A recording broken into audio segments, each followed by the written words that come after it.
আমরা প্রায়শই একটা কথা শুনে থাকি যে ব্রয়লার চিকেন খাওয়া খুবই ক্ষতিকারক, কারণ এদেরকে পোলট্রি ফার্মে ইনজেকশন দিয়ে গ্রোথ হরমোনের সাহায্যে খুব তাড়াতাড়ি বড় করে বিক্রি করা হয়, আর এদেরকে স্টেরয়েডও দেওয়া হয় এবং অ্যান্টিবায়োটিকও দেওয়া হয়।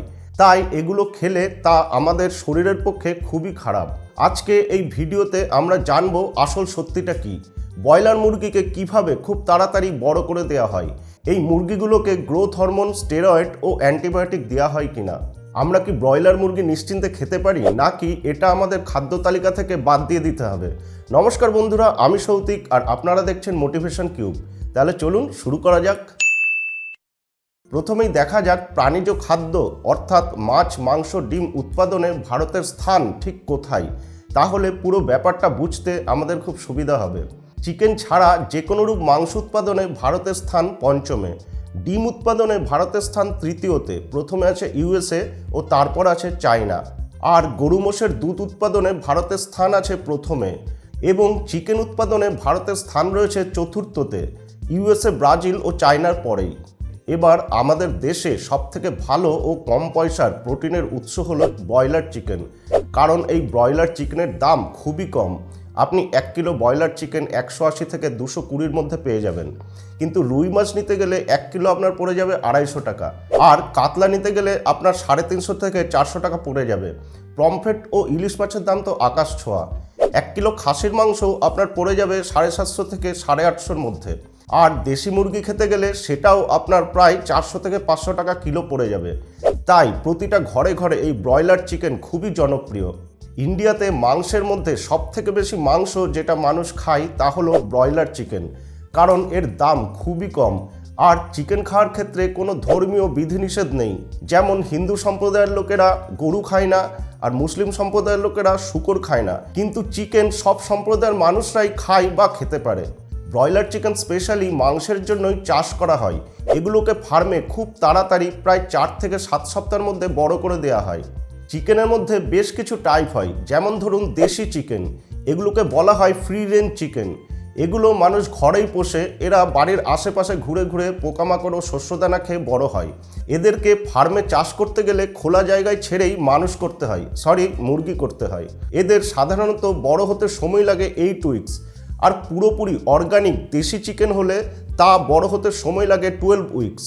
আর ডিম দেওয়ার জন্য যে মুরগি হয় তারা পুরোপুরি আলাদা মুরগি, এরা শুধু ডিমই দেয়, এদেরকে মাংসের জন্য ব্যবহার করা হয় না। এদেরকে বলা হয় লেয়ার চিকেন। আর ব্রয়লার মুরগির একটাই পারপাস, তা হলো মিট বা মাংস। এরা আয়তনে যত বড় হবে ততই প্রফিট বাড়বে, আর এদেরকে যত তাড়াতাড়ি বড় করা যাবে তত তাড়াতাড়ি বেশি প্রফিট মিলবে। এইবার মেন যে প্রশ্ন তা হলো পোলট্রি ফার্মে এদেরকে এত তাড়াতাড়ি কিভাবে বড় করে দেওয়া হয়, এদেরকে কোনো গ্রোথ হরমোন বা স্টেরয়েড ইনজেক্ট করা হয় কিনা।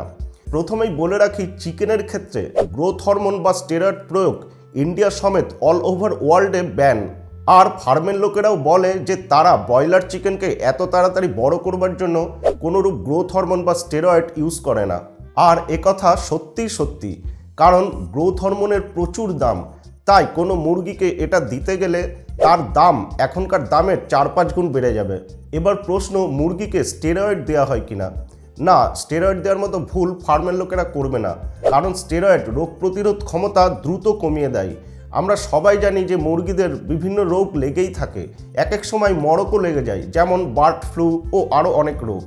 তাই স্টেরয়েড দিয়ে এই ভুল তারা করবে না, আর একবার মুরগির রোগ হলে তা ফার্ম উজাড় করে দেবে। তাই তারা স্টেরয়েড প্রয়োগ করে মুরগিদের রোগ প্রতিরোধ ক্ষমতা কমিয়ে দেওয়ার মতো ভুল কাজ করবে না। তাহলে এখন প্রশ্ন, ব্রয়লার মুরগিকে কি করে এত তাড়াতাড়ি বড় করে দেওয়া হয়। এর মেন কারণ হলো বছরের পর বছর ধরে স্টাডি করে, রিসার্চ করে ও ইমপ্লিমেন্ট করে ব্রয়লার মুরগির ভেতর একটা জিনগত পার্থক্য করা হয়েছে। খুব সাধারণভাবে বলতে গেলে, ধরুন একটা বড় আয়তনের ব্রয়লার মুরগির সঙ্গে বড় কোনো পাখির প্রজনন করিয়ে নতুন ব্রিডের জন্ম দেওয়া হয়েছে, আবার তার মধ্যে বড় আয়তনের মুরগির সঙ্গে তার থেকেও বড় কোনো পাখির প্রজনন করিয়ে নতুন ব্রিডের জন্ম দেওয়া হয়েছে। এইভাবে বছরের পর বছর করতে করতে জিনগতভাবে এমন পার্থক্য তাদের ভেতর করে দেওয়া হয়েছে যে জিনগতভাবেই তারা খুব তাড়াতাড়ি আয়তনে বেড়ে যায়। ব্রয়লার মুরগি অন্যান্য মুরগির থেকেও আয়তনে বেশ কিছুটা বড় হয়। আরও একটা টেকনিক যেটা ফার্মের লোকেরা ইউজ করে তা হলো এদেরকে খুব হাই ক্যালোরি খাবার দেওয়া হয়, আর ফার্মের মধ্যে ছোট জায়গার মধ্যে এত মুরগি চাষ করা হয় যেন তারা বেশি স্পেস না পায়, অর্থাৎ তারা নড়াচড়া করতে পারে না। একদিকে এরা হাই ক্যালোরি ফুড তো খাচ্ছে, কিন্তু বেশি নড়াচড়া না করতে পারার জন্য এই ক্যালোরি ফ্যাট হিসেবে তাদের শরীরে জমা হয়ে যাচ্ছে, আর এরা খুব তাড়াতাড়ি মোটা ও বড় আয়তনের হয়ে যাচ্ছে। আর দেশি চিকেন যেহেতু খোলা জায়গায় দৌড়াদৌড়ি করতে পারে, তাই এদের শরীর দেখবেন স্লিম, অর্থাৎ এরা মোটা হয় না। তাহলে দেখা গেল গ্রোথ হরমোন ও স্টেরয়েড ছাড়াই ব্রয়লার চিকেনকে সম্পূর্ণ ন্যাচারালি হাই ক্যালোরিযুক্ত খাবার ও লিমিটেড স্পেস দিয়ে কায়দা করে খুব তাড়াতাড়ি বড় করে ফেলা হয়। সুতরাং ব্রয়লার চিকেন নিয়ে এখনও অবধি চিন্তার কোনো বিষয় নেই। এইবার যে প্রশ্নটা উঠছে তা হলো ব্রয়লার চিকেনকে অ্যান্টিবায়োটিক দেওয়া হয় কিনা।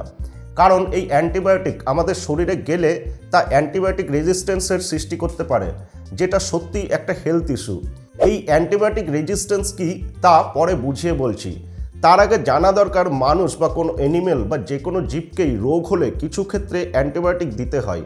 এটা মানুষের ক্ষেত্রেও যেমন প্রযোজ্য, মুরগির ক্ষেত্রেও প্রযোজ্য, বা যে কোনো জীবের ক্ষেত্রেই ডাক্তাররা দিয়ে থাকেন। ব্রয়লার মুরগির ক্ষেত্রেও এটা ব্যতিক্রম নয়। হ্যাঁ, এদের ফার্মে কোনো রোগ হলে বা কোনো মরক রোগ থেকে ঠেকাতে অবশ্যই অ্যান্টিবায়োটিক দেওয়া হয়, আর এটা বৈধ, অর্থাৎ গভর্নমেন্টও এটা অ্যালাউ করে। তবে গভর্নমেন্ট ও ফ্যাসাই মিলে প্রতিটা মুরগির ক্ষেত্রে এর একটা নির্দিষ্ট ডোজ ঠিক করে দিয়েছে। আর ফার্মের লোকেরা দাবি করে কোনো মুরগির রোগ হলে বা মরক রোগ লাগলে তারা গভর্নমেন্টের ভেটেরিনারি সার্জনের সঙ্গেই কথা বলে নির্দিষ্ট ডোজে এই অ্যান্টিবায়োটিকটা দেয়। আর এই অ্যান্টিবায়োটিক নাকি গভর্নমেন্টের লোকেরাই এসে দিয়ে যায়, তাই এক্সেস অ্যান্টিবায়োটিক হওয়ার চান্স খুবই কম। আর সবথেকে বড় বিষয় হলো এক্সেস অ্যান্টিবায়োটিক দিয়ে ব্যবসায়িক দিক থেকে কোনো লাভও নেই। তবে চিকেনকে ডিরেক্ট খেলে বা অল্প আঁচে অল্প সময়ের জন্য রান্না করে খেলে তাদের থেকে আমাদের মধ্যে অ্যান্টিবায়োটিক বা অ্যান্টিবায়োটিক রেজিস্ট্যান্স ব্যাকটেরিয়া আসতেই পারে। এবারে বলি অ্যান্টিবায়োটিক রেজিস্ট্যান্স কী। খুব সিম্পল ভাষায় বলতে গেলে যে ব্যাকটেরিয়া বা ভাইরাসের জন্য অ্যান্টিবায়োটিকটা দেওয়া হয়েছিল, সেই ব্যাকটেরিয়া বা ভাইরাস পরবর্তীকালে নিজেকে জিনগত চেঞ্জ করিয়ে নেয়, ফলে ওই অ্যান্টিবায়োটিকে তাদের আর কিছুই হয় না। ফলে তারা শরীরের মধ্যে অনায়াসে থেকে বিভিন্ন রোগের সৃষ্টি করতে পারে।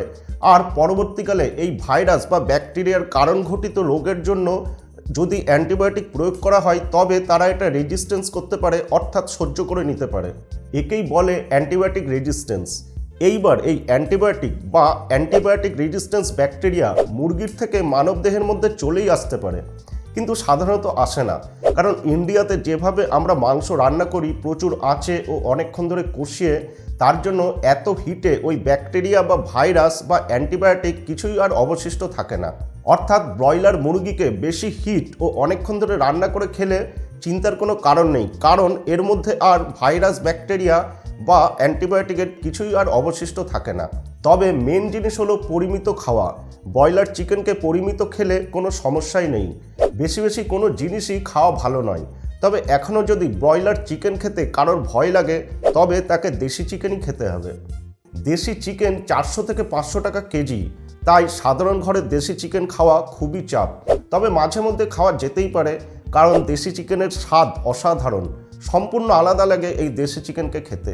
মোদ্দা কথা যেটা দেখা গেল যে এই ব্রয়লার মুরগি জেনেটিক্যালি খুব তাড়াতাড়ি বড় হয়, আর তার সঙ্গে তাদেরকে হাই ক্যালোরি খাবার দিয়ে ও লিমিটেড স্পেসে রেখে খুব তাড়াতাড়ি বড় করা হয়। কোনোরূপ গ্রোথ হরমোন বা স্টেরয়েড এদের ওপর প্রয়োগ করা হয় না।